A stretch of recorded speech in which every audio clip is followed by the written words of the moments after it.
Book निकाल लीजिए आप लोग। आज हम लोग रिवाइज करेंगे चैप्टर 12 कैदी और कोकिला। Take out your book everyone and open this chapter.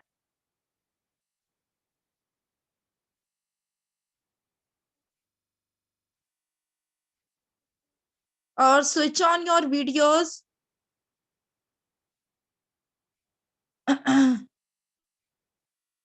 Switch on your videos बच्चों।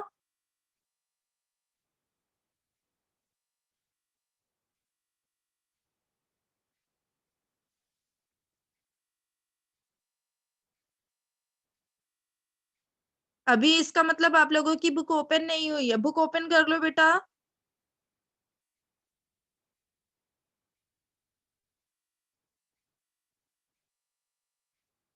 ओके, नेहा ने मैसेज किया मैम मेरे पास बुक नहीं है। अभिषेक, वेरी गुड अभिषेक, आपने दिखाया book. Thank you Priyanka. Amish और बाकी बच्चे, सुमन, प्रिंस, हर्ष, बादल, Amrita, Sumit, Sangeeta.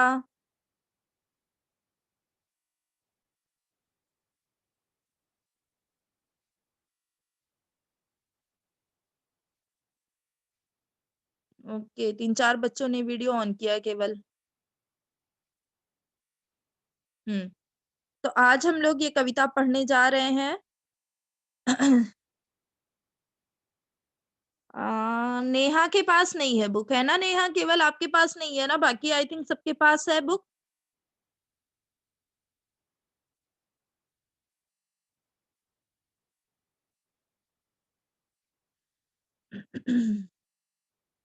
Ma'am screen share कर दूं? हाँ अमीशा, आप स्क्रीन शेयर कर दो, मैंने ऐसे डाउनलोड नहीं किया है।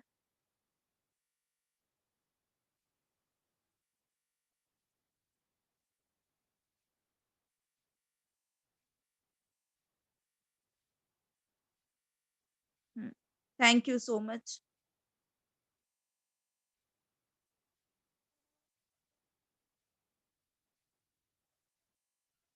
कोई बात नहीं हर्ष, देखो स्क्रीन शेयर हो गया है, आप बाद में अपना डाउनलोड कर लेना।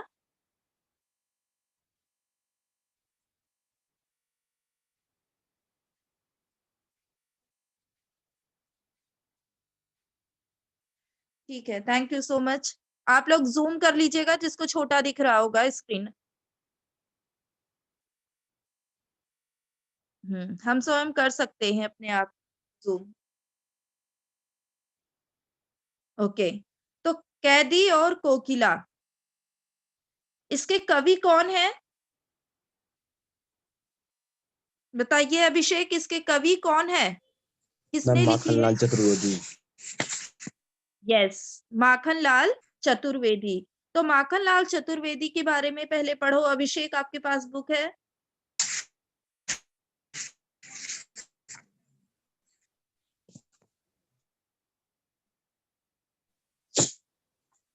मैं पढ़ूं? मैं पढ़ूं? हाँ बेटा पढ़ो। माखनलाल चतुर्वेदी। माखनलाल चतुर्वेदी का जन्म मध्य प्रदेश के होशंगाबाद जिले के बाबई गांव में सन 1879 में हुआ। मात्र 16 वर्ष की 79 अवस्था में नहीं, वे एक शिक्षक 89। बन गए। एक बाद मिनट बेटा, इसको क्या बोलते हैं? 89। 89 के बाद 90 आता है, 79 के बाद यस मैम, 80 आता है। ठीक है, यस मैम, तो थोड़ा ये हिंदी में पढ़ रहा हूँ। 89, 1889 में। 1889 में हुआ। मात्र 16 वर्ष की अवस्था में वे शिक्षक बने। बाद में अध्यापन कार्य छोड़कर उन्हें प्रभात पत्रिका का संपादन शुरू किया। मैं यस। वे देशभक्त कवि एक प्रखर पत्रकार थे।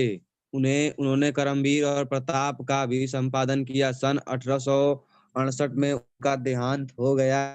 हिम करिटनी, साहित्य देवता, हिम तरंगिणी, वेणुलो गूंजे धरा उनकी प्रमुख कृतियां हैं। उन्हें पद्म भूषण और साहित्य अकादमी पुरस्कार से सम्मानित किया गया। माखनलाल चतुर्वेदी की रचनाएं राष्ट्रीय भावना से युक्त हैं। उनमें स्वतंत्रता की चेतना के साथ देश के लिए त्याग और बलिदान की भावना मिलती है, इसलिए उन्हें एक भारतीय आत्मा कहा जाता है।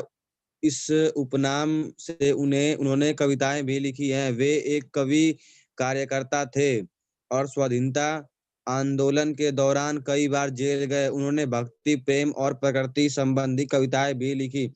चतुर्वेदी जी कविताएं में शिल्प की तुलना में भाव को अधिक महत्व देते और उन्हें परंपरागत छंदबद्धता एवं तत्सम शब्दावली से के स्थान पर बोलचाल की भाषा के साथ साथ उर्दू, फारसी के शब्द का भी प्रयोग किया है। खत्म हो गया। Hello ma'am. अंकित पढ़ रहे थे ये? Yes ma'am. ओके, ठीक है। तो माखनलाल चतुर्वेदी जी ये क्या थे? इनका जन्म होशंगाबाद में हुआ था, मध्य प्रदेश के होशंगाबाद में हुआ था 1889 में। और कौन से गांव में हुआ था? बाबई गांव में हुआ था। ठीक है। और इन्होंने प्राथमिक शिक्षा के उपरांत घर पर ही क्या क्या सीखे? संस्कृत सीखे, बंगला सीखे, गुजराती तथा अंग्रेजी का अध्ययन किया। इतनी भाषाओं का इन्होंने अध्ययन किया और किशोरावस्था में ही उन्होंने अध्यापन कार्य शुरू कर दिया, यानी कि वो एक अध्यापक बन गए थे। ठीक है। तो राष्ट्रीय आंदोलन की अवधि में वे अनेक बार जेल भी गए हैं और उनका देहांत कब हुआ था? 1968 में हुआ था। इनकी जो प्रमुख रचनाएं हैं वो कौन कौन सी है? काव्य रचनाएं हिम किरीटनी, हिम तरंगिनी, माता, युगचरण, समर्पण और एक जो पढ़े थे वेणु लो गूंजे धरा। ये इनकी प्रमुख रचनाएं हैं। और इन्होंने निबंध, नाटक, कहानी पर भी अपनी लेखनी, मतलब थोड़ा बहुत इन्होंने एक दो नाटक वगैरह, निबंध, नाटक, कहानी भी इन्होंने लिखा है। और इनकी जो साहित्यिक विशेषताएं थी वो क्या थी? माखनलाल चतुर्वेदी की रचनाएं राष्ट्रीय भावना से युक्त है, मतलब इनकी जो कविताएं हैं, इनकी जो रचनाएं हैं वो राष्ट्र के प्रति उसमें भाव उत्पन्न होता है। राष्ट्र के प्रति उन्होंने उन कविताओं की रचना की है। ठीक है। उनमें स्वतंत्रता की चेतना के साथ साथ बलिदान की भावना भी मिलती है जब हम इनकी कविताओं को पढ़ते हैं तब। क्यों? क्योंकि ये उसी समय थे। ठीक है। जब हमारा देश आजाद हो रहा था उसके पहले जब जितनी भी वहां पे आंदोलन हुए, हर चीज का वो हिस्सा थे। तो इसीलिए ये इन्होंने जितनी भी रचनाएं की हैं उसी पे आधारित की हैं। तो इनकी जब हम कविताएं पढ़ते हैं तो उसमें स्वतंत्रता की चेतना के साथ साथ बलिदान की भी भावना मिलती है। और कवि होने के साथ साथ ये एक सामाजिक कार्यकर्ता भी थे। उन्होंने भक्ति, प्रेम और प्रकृति संबंधी कविताएं भी लिखी हैं। और जो इन्होंने भाषा शैली का प्रयोग किया है, खड़ी बोली का प्रयोग किया है, जिसमें तत्सम मतलब संस्कृत के कुछ शब्द के साथ साथ उर्दू, फारसी शब्दों का भी प्रयोग किया गया है। ठीक है।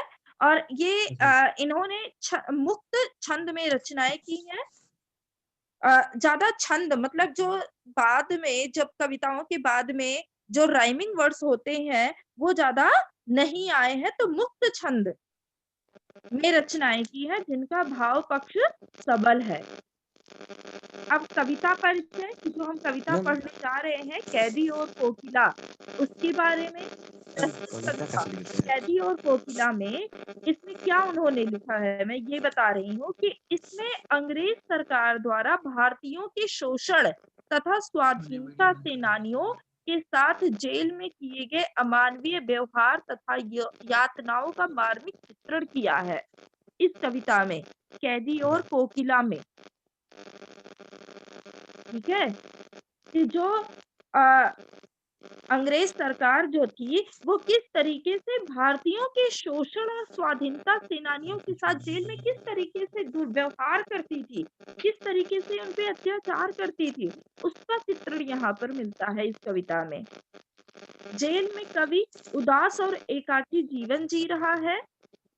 कोयल की मधुर आवाज सुनकर वह कोयल से अपने मन का आक्रोश, गुस्सा, दुख और अंग्रेज सरकार के अत्याचारों को व्यक्त करता है।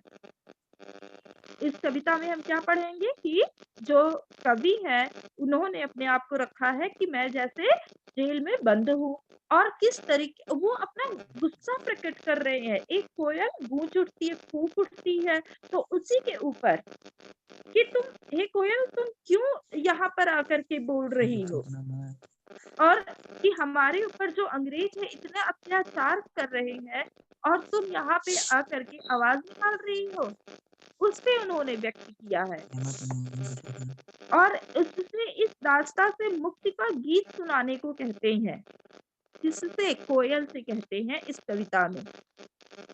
कोयल अचानक आधी रात में चीख पड़ी है, जिसे सुनकर कवि समझता है कि कोयल पूरे देश को कारागार समझने लगी है। कारागार मतलब जेल समझने लगी है। ठीक है, चलिए कविता रीड करिए।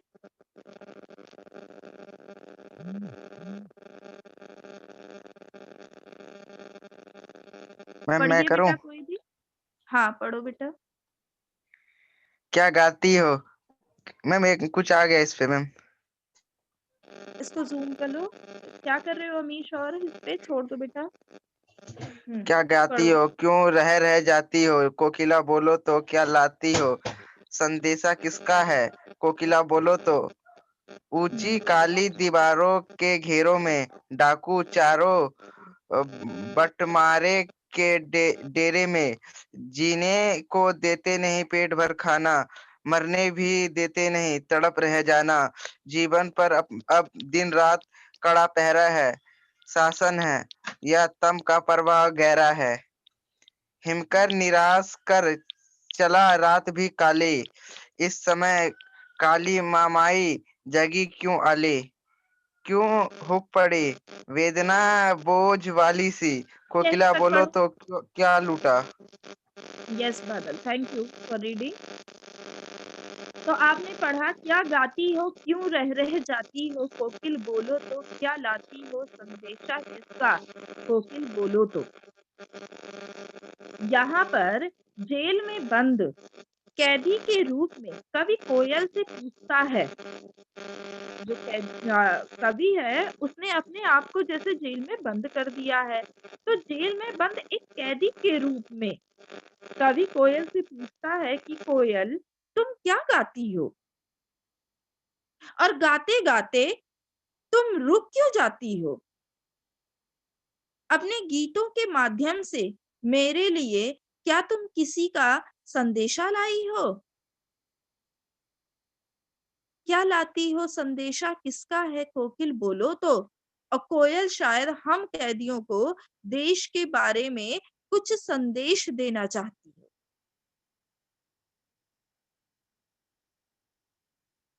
ऊंची काली दीवारों के घेरे में, डाकू चोरों बटमारों के डेरे में, जीने को देते नहीं पेट भर खाना, मरने भी देते नहीं तड़प रह जाना।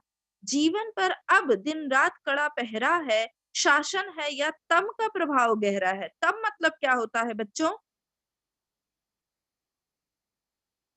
तम शब्द का क्या अर्थ होता है?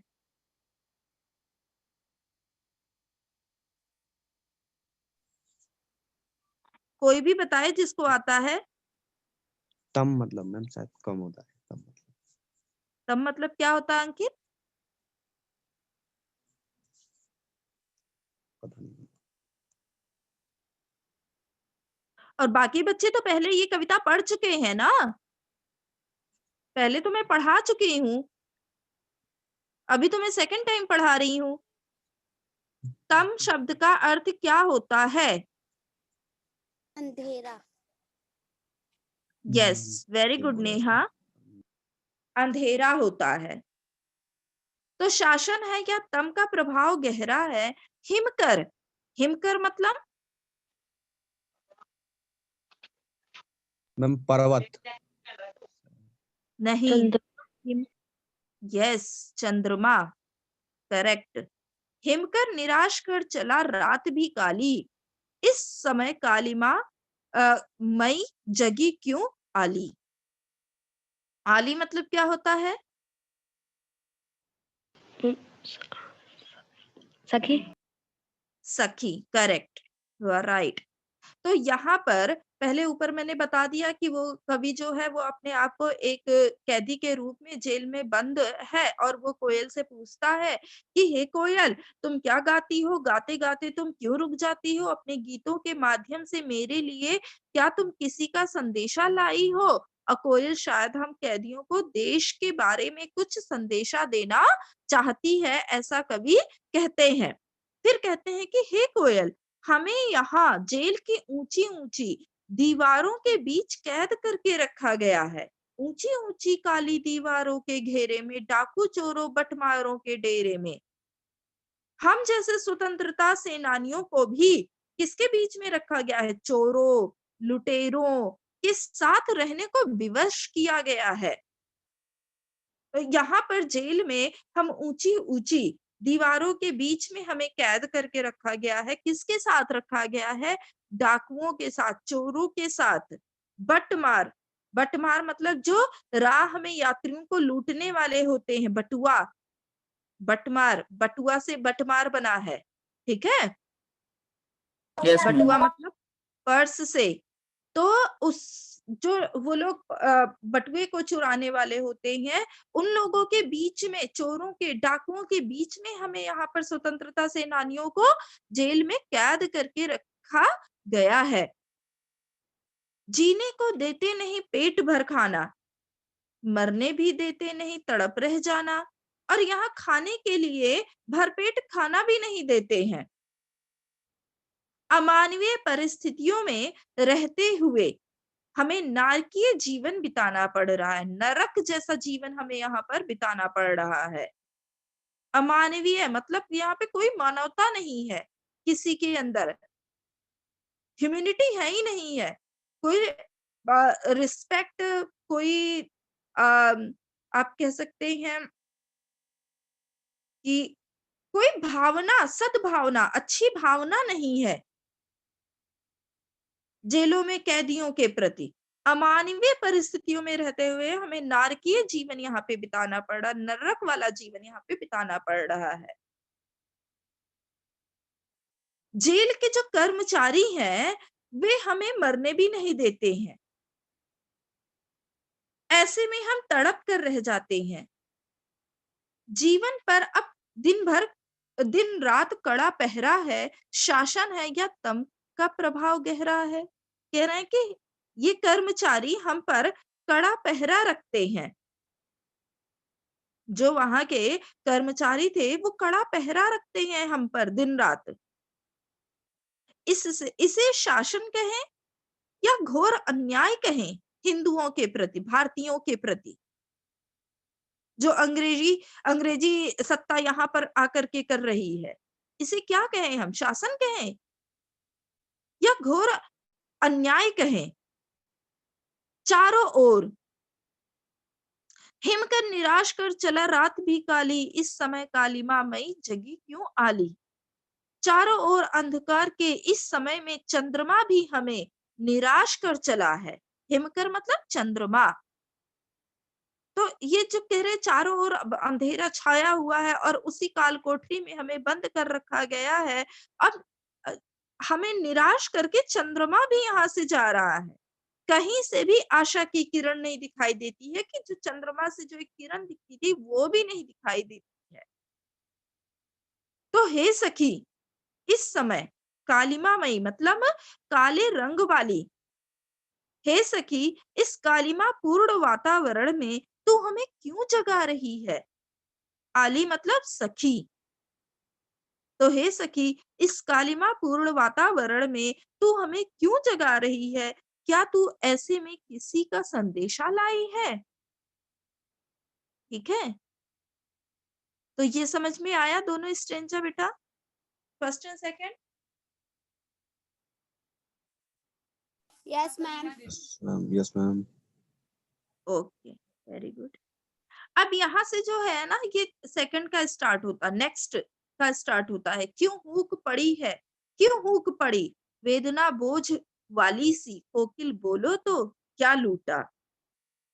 हुक पड़ी मतलब चीख पड़ी, दर्द भरी आवाज में बोली।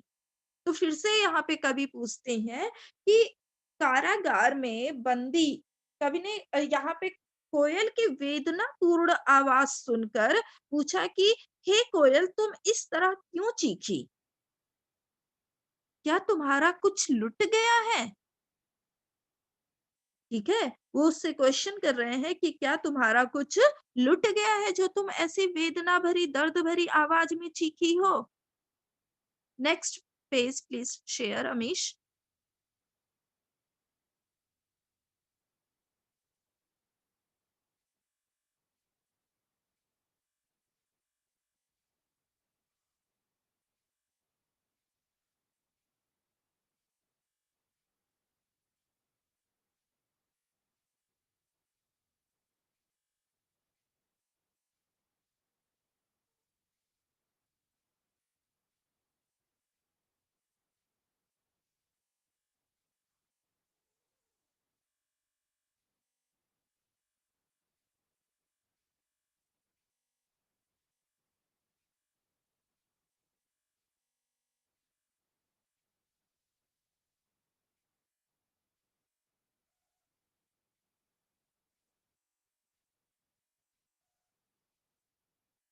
ओके, थैंक यू अंकित।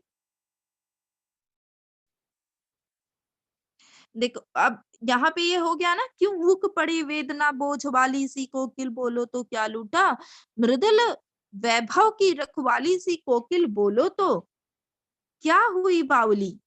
अर्धरात्रि को चीखी, कोकिल बोलो तो किस दावानल की ज्वालाएं हैं दिखी, कोकिल बोलो तो।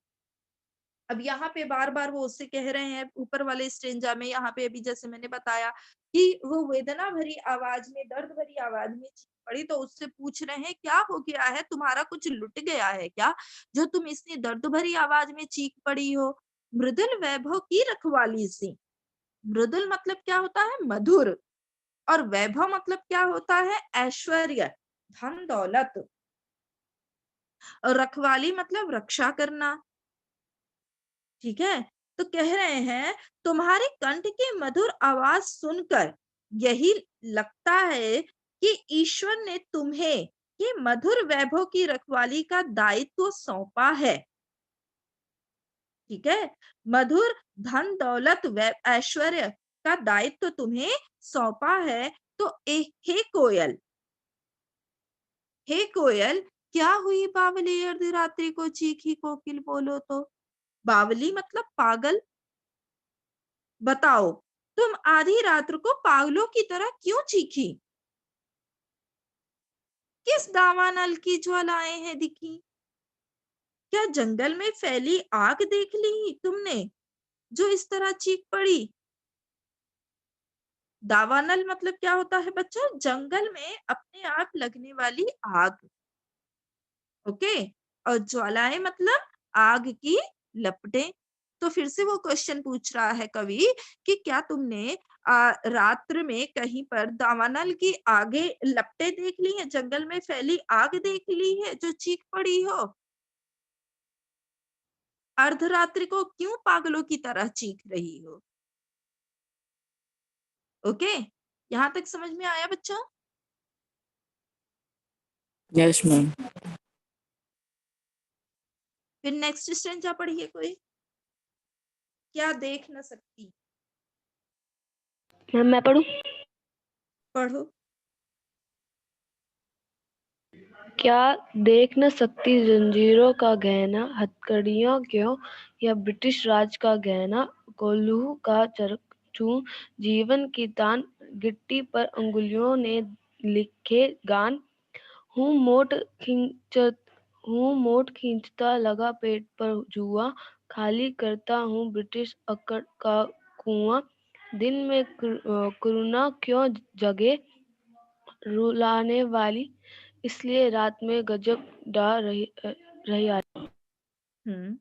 और ये भी पढ़ लो इस शांत समय में। इस शांत समय में अंधकार को भेद रो रही क्यों हो? कोकिल बोलो तो चुपचाप मधुर विद्रोह बीज इस भांति बो रही क्यों हो? कोकिल बोलो तो। Yes, thank you for reading. अब यहाँ पर क्या कह रही हैं? क्या देख ना सकती जंजीरों का गहना? जो कवि है वो क्या कह रहे हैं उस कोयल से? क्या देख ना सकती जंजीरों का गहना? हथकड़ियां क्यों? यह ब्रिटिश राज का गहना। तो कोयल के असमय मतलब जो अजीब से समय में वो चीख सुनकर कोयल से कवि पूछता है कि हम स्वतंत्र सेनानियों के हाथ में जो हथकड़ियों का गहना क्या तुम देख नहीं सकती हो? ये जो अंग्रेजों ने हमें पहनाया है, ये क्या है? जंजीर नहीं है, ये ब्रिटिश राज का गहना है। ये हथकड़ियां नहीं, अंग्रेजी सरकार द्वारा दिया गया गहना है। कोल्हू का चर्रक चू जीवन की तान, गिट्टी पर अंगुलियों ने लिखे गान। चर्रक चू मतलब कोल्हू चलने से उत्पन्न जो आवाज होती है। जब कोल्हू चर्रक चू मतलब कोल्हू के चलने से जो उत्पन्न आवाज निकलती है। और गिट्टी मतलब पत्थर के छोटे टुकड़े। तो यहाँ पर कवि क्या कह रहे हैं कि हमारे काम करते हुए जेल में जो कैदी लोग होते हैं उनसे काम करवाया जाता है। तो कवि कहते हैं कि हम जेल में हमारे काम करते हुए कोल्हू की जो आवाज तुम सुनती हो, ठीक है, जो उससे आवाज उत्पन्न होती है, जो तुम सुनती हो, जिसकी तान मतलब आवाज जो तुम सुनती हो, स्वर, वह हमारे जीवन का क्या बन गया है? तान मतलब गीत बन गया है। जीवन की तान, वह हमारे जीवन का एक गीत बन गया है। यहाँ हम गिट्टियां तोड़ते हैं, गिट्टी पर अंगुलियों ने लिखे गान। यहाँ हम गिट्टियां मतलब पत्थर को, तो वहां पे जेल में कैदियों से पत्थर वगैरह भी तुड़वाए जाते हैं। तो कहते हैं कि यहाँ पर हम गिट्टियां तोड़ते हैं, हमें पेट पर जुआ रखकर हूँ मोट खींचता लगा पेट पर जुआ खाली करता हूँ ब्रिटिश अकड़ का कुआं।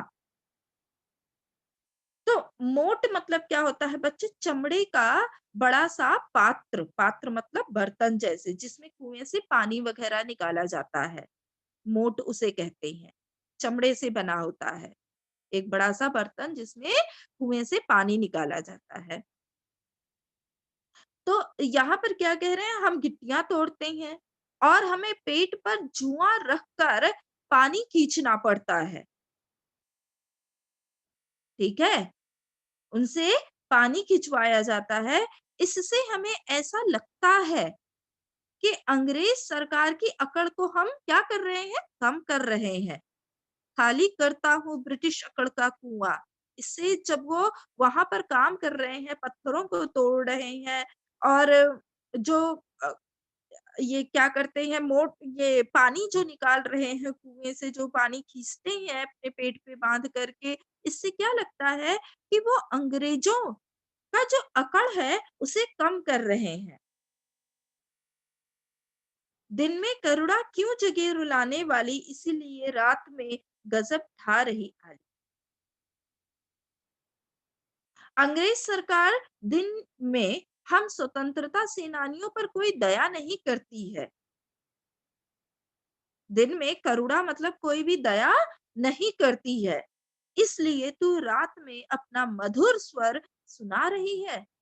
इसलिए रात में गजब ढा रही आली।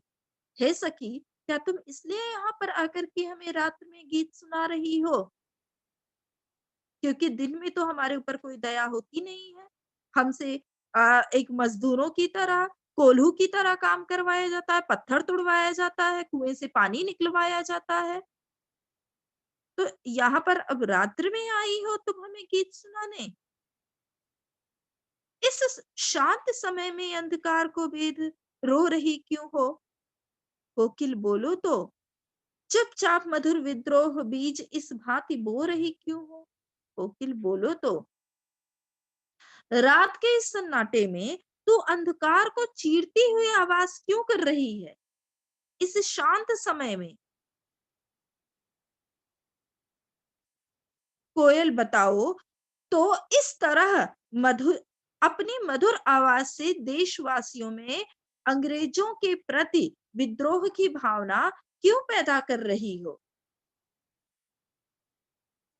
ठीक है, यहाँ पे बार बार कवि जो है कोयल से कहते हैं कि कोयल बताओ, इस तरह अपनी मधुर आवाज से देशवासियों में अंग्रेजों के प्रति, जो भारतवासी हैं उनके मन में अंग्रेजों के प्रति विद्रोह की भावना क्यों पैदा कर रही हो? क्या हो गया है जो तुम अर्धरात्रि को यहाँ पर आके पागलों की तरह चीख रही हो? वो बार बार यही क्वेश्चन कोयल से करते हैं। ठीक है बच्चों, समझ में आया यहाँ तक? Yes ma'am. Yes, ma'am. Yes, ma'am. Okay. अभी तो हमारी अब क्लास भी बंद होने वाली हो गई है, टाइम हो गया है ना?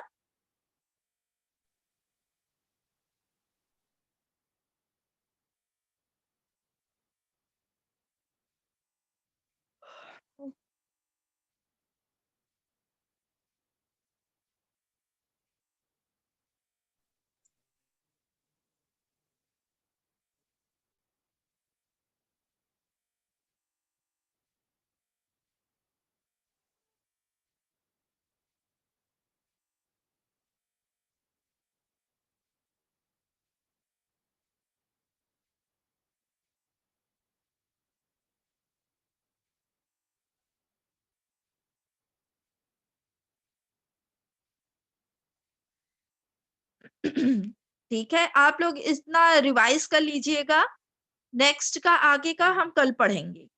ठीक है बच्चों? Okay, ma'am. क्योंकि अभी दूसरा स्टार्ट करूंगी तो बस क्लास अभी क्लोज हो जाएगा, बंद हो जाएगा ना। Yes ma'am.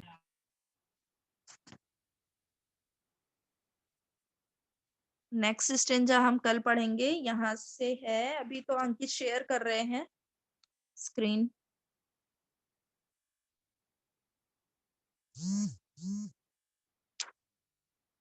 काली तू रजनी भी काली, यहाँ से है शासन की करनी भी काली। काली लहर कल्पना काली, मेरी काल कोठरी काली, टोपी काली कमली काली, मेरी लौह श्रृंखला काली, पहरे क्यों ग्रंथ की ब्याली, तिस पर है गाली ए आली। इसे काले संकट सागर पर मरने की मदमाती कोकिल बोलो तो, अपने चमकीले गीतों को क्यों कर हो तैराती कोकिल बोलो तो। ये वाला स्टेंजा मैं कल डिस्क्राइब करूंगी।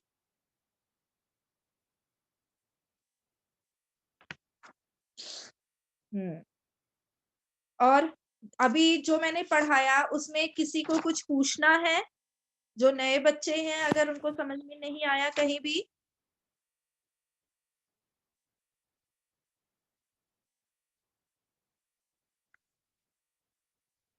यस बच्चों, किसी को कुछ पूछना है?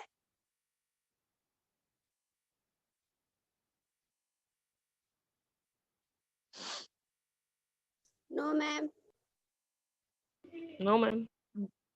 ओके, ठीक है, हमारी क्लास क्लोज होने का टाइम हो गया है, फिर हम कल मिलते हैं। Yes ma'am. अच्छा, आप लोगों को कविता लिखने के लिए मैंने कहा था, क्या आप लोगों ने कविता लिखी? किसी ने? किसी भी टॉपिक पर? क्या किसी ने कोई कविता लिखी है? लिखने का प्रयास किया है?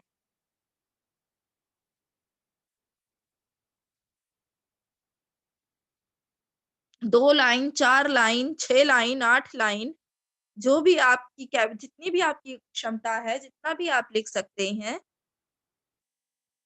क्या किसी ने कंपोज करने का प्रयास किया है? नहीं किया है। मुझे पता है मेरे इतने अच्छे बच्चे हैं जो नहीं करेंगे। नहीं किया है ना? मैम किस चीज पे?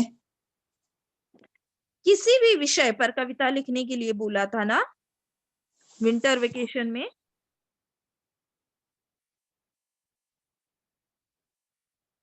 कोई एक पर्टिकुलर टॉपिक नहीं दिया था मैंने।